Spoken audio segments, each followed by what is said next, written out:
Laju kereta cepat itu rupanya membawa beban yang berat. Mampu melaju kencang Jakarta-Bandung, kereta Wush membawa utang yang tak tanggung-tanggung.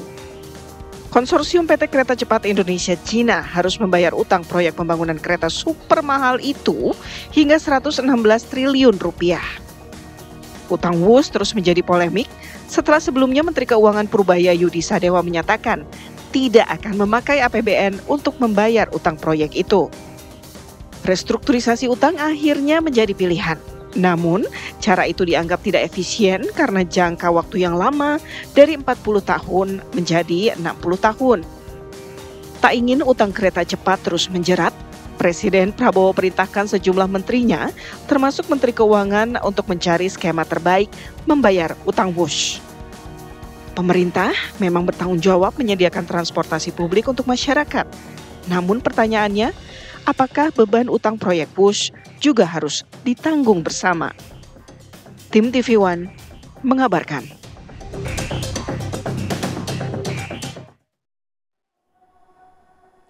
Pengennya sih kereta cepat Wush menyelesaikan utangnya juga secepat lajunya ya. Wah, itu dia. Tapi kan juga kita harus menerima kenyataan bahwa sangat besar ternyata utang yang kita tanggung. Tapi ternyata Presiden Prabowo Subianto juga sudah memberikan angin segar terkait bagaimana kemudian polemik dari hutang kereta cepat ini, karena dalam rapat terbatas yang digelar beberapa hari yang lalu, Presiden juga sudah meminta Danantara, Menko Erlangga dan juga Menkyu Purbaya untuk kemudian menyelesaikan hutang piutang dari kereta cepat ini. Solusi seperti apa yang harus ditemukan untuk bisa menyelesaikan hutang Wush ini?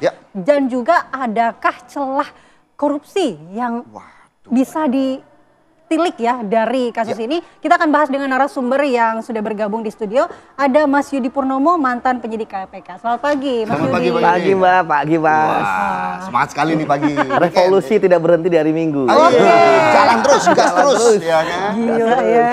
Terus ada Pak Trubus Rahadiansa, pakar kebijakan publik. Selamat pagi, Pak Trubus. Pak Trubus. Ya, pokoknya mantap. Pak Trubus, langsung saja saya mau minta baik, tanggapannya gaspol. terkait bagaimana kemudian Presiden Prabowo Subianto sudah memerintahkan jajarannya untuk kemudian menyelesaikan hutang piutang dari kereta cepat ini. Seperti apa kemudian Pak Trubus melihatnya? Iya, saya melihat bahwa kondisinya sudah, istilah turbulensi politiknya sudah sangat tinggi terkait Wush ini, sehingga Presiden perlu turun tangan.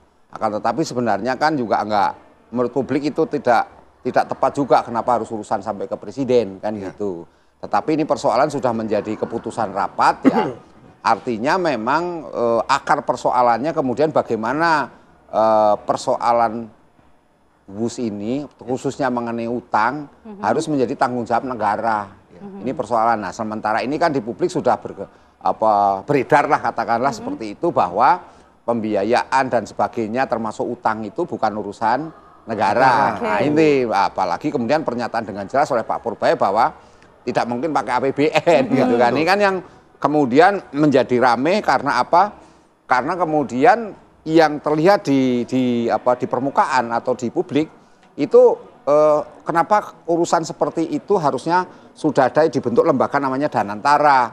Nah, harusnya kan Danantara saja yang membayar menyelesaikan. Berapa sih uangnya, paling satu tahunnya cuma 2 triliun katakanlah gitu ya. Dibayar aja selesai. Jadi tidak harus menjadi sesuatu yang besar seperti ini, artinya menjadi sifat ke tingkat negara lah katakanlah seperti itu. Yang kedua, memang ini lemahnya juga di dalam kebijakan-kebijakan yang dibuat oleh kementerian maupun lembaga yang terkait dengan Wush ini gitu loh. Jadi ini kan persoalannya ada di utang yang terlalu besar. Bacakan 75% lah itu hutang. Nah, utang yang terlalu besar ini kemudian seolah memang ini kan persoalan di perencanaan awal yang lemah. Jadi nggak matang gitu, harusnya utang seperti apa. Tetapi yang terjadi kemudian kita hanya ada birahi politik, pokoknya harus diwujudkan gitu. Nah, ini kan persoalan kemudian berimbas kepada persoalan-persoalan di mana kemudian kereta Wush ini tidak diperhitungkan lagi mengenai apakah akan membawa keuntungan, profit atau apa. Tetapi hampir di semua negara kalau kereta cepat itu di Tiongkok maupun di Jepang itu ya baru 10 tahun.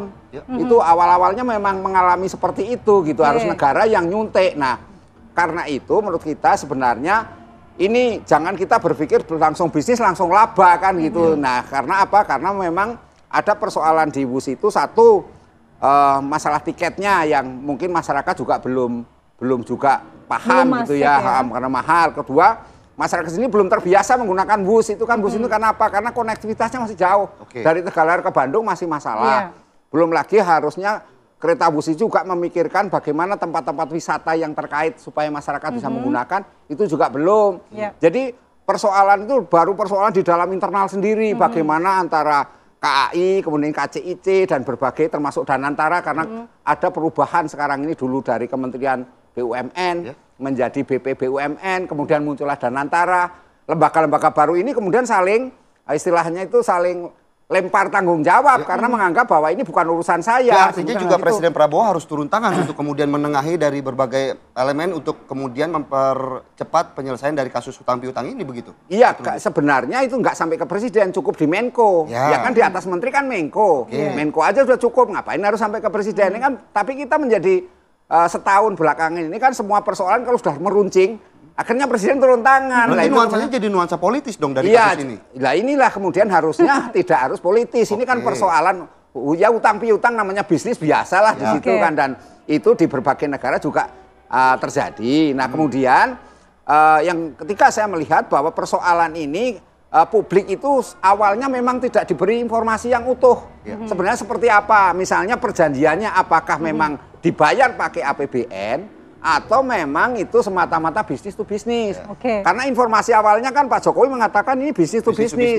Nggak ada yang namanya negara. Tapi kan kalau waktu kemarin juga dealnya dengan Jepang, artinya kan itu kan tidak bisnis to bisnis seperti itu, menggunakan APBN, Pak Trubus. Iya, makanya itu sebenarnya kalau kita kan kenapa pilihannya ke Cina daripada ke Jepang, ini kan persoalan yang tidak pernah diungkap. Kita hanya mengatakan bahwa kita lebih murah, tapi setelah dihitung-hitung ternyata itu lebih mahal.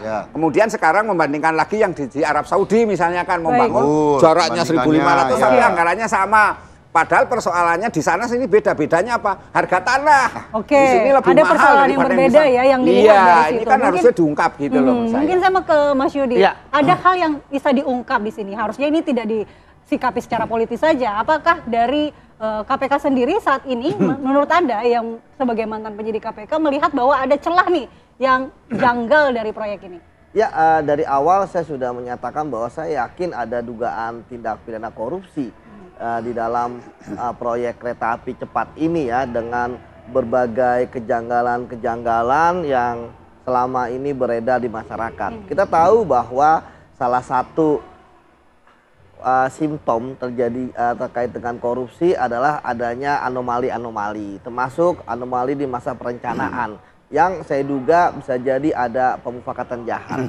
Dan keyakinan saya kan ternyata dikonfirmasi oleh KPK ketika KPK ternyata melakukan penyelidikan yang bukan hanya pada saat ini telah terjadi kegaduhan, tetapi mereka melakukan penyelidikan itu dari awal tahun. Artinya, Januari 2025, artinya begitu ya? Iya, artinya sudah 10 bulan. 11 kalau untuk sekarang. Iya, kalau 11, karena tanggal 2 November. Setahun itu. Sampai lupa saya. Jadi istilahnya selama 11 bulan ini tentu sudah banyak ya, ataupun sudah kaya akan banyak fakta, banyak data, banyak keterangan, banyak hal-hal yang sudah diselidiki oleh penyelidik KPK. Dan KPK pun juga sudah menegaskan bahwa salah satu dugaannya adalah terjadi markup. Apa itu markup? Berarti ada yang melakukan upaya untuk ya meningkatkan pembiayaan ya lebih dari yang sebenarnya. Artinya ini yang harus dengan Presiden mengatakan bahwa lunasi utang WUS dan berantas korupsi di saat yang bersamaan, apakah Anda menduga bahwa Presiden juga sudah tahu ada indikasi-indikasi seperti itu markup? Ya, saya pikir tentu Presiden sudah diberitahu ya mengenai hasil dari misalnya audit kah, investigasi kah, dan sebagainya. Karena KPK sendiri ketika kemudian mereka melakukan penyelidikan, mereka pasti akan menggandeng auditor. Apalagi ini markup. Nah, tadi kan benar dikatakan oleh Pak Trubus terkait biaya mahal. Sebenarnya jangan-jangan biayanya nggak segitu. Hasil audit ternyata loh, ini terlalu mahal. Ternyata hasilnya hanya 70%, ya kan 80% dari biaya yang harus dikeluarkan. Sehingga ya ternyata biaya ini lebih murah.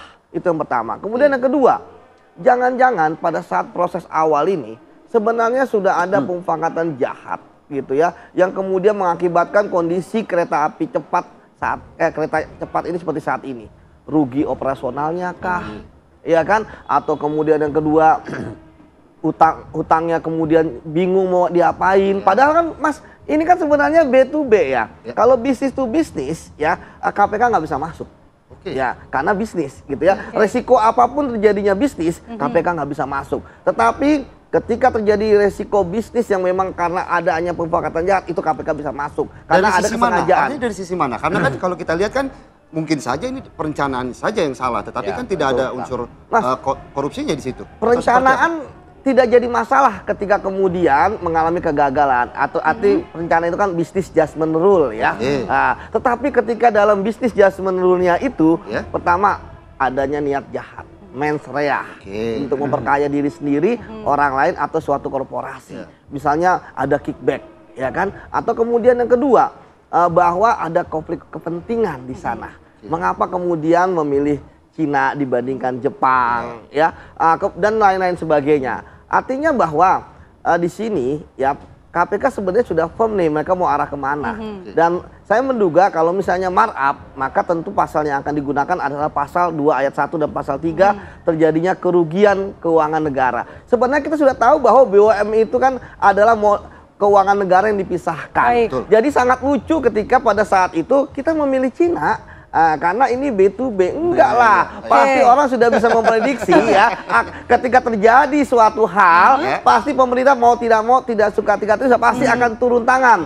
Yang selemah-lemahnya turun tangan adalah penyertaan modal, itu selemah-lemahnya, seperti itu. Tapi siapa yang bertanggung jawab ya, karena kalau kata Mas Yudi juga kan, ya kalau ini soal kebijakan maka tidak bisa ada pidana ya. Kita akan bahas usai jeda, tetaplah di Apa Kabar Indonesia Pak.